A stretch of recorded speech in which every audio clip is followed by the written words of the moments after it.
avec la mesure de l'oxygénation du cerveau, on verra plus de choses. Peut-être que ça peut être un signe facteur de risque.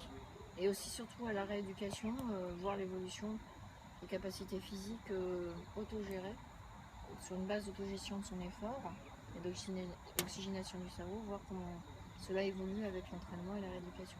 D'accord. Alors, un cas concret, on a eu Ça peut être appliqué aussi pour les personnes qui veulent perdre du poids. Patrice, on a eu Patrice. Patrice fait de l'hypothermie. Oui, Bon, hyperthermie. hyperthermie, pardon. Hyperthermie. Et en Martinique, bon, il fait pas très froid. Donc, comment vous pensez pouvoir gérer une situation comme celle-ci? Alors justement, c'est de pouvoir lui donner des variations de vitesse optimales.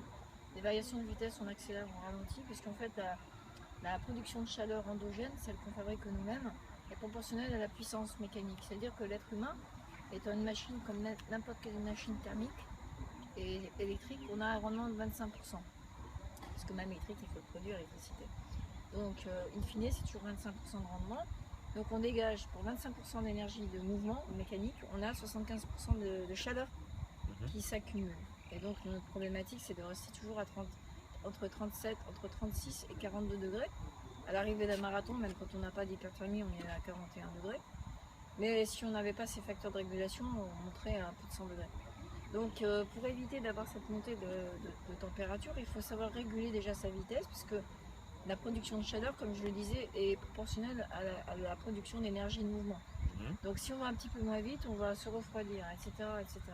D'accord. Voilà. Et en plus, on a pu voir aussi comment son corps perd en hydratation, avec les conséquences que ça peut avoir sur le débit sanguin. Puisque quand on se déshydrate, il y a moins de plasma sanguin, le sang on a moins de volume sanguin qui revient au cœur, on a un malaise vagal, puisqu'on a une désamorce de la pompe cardiaque. Donc ça, on a pu en mesurer dans le test, voir, regarder et pouvoir préconiser des variations de vitesse optimales. Ah bon, ok, très bien. Je vous remercie. Avec plaisir. À tout bientôt. Au revoir.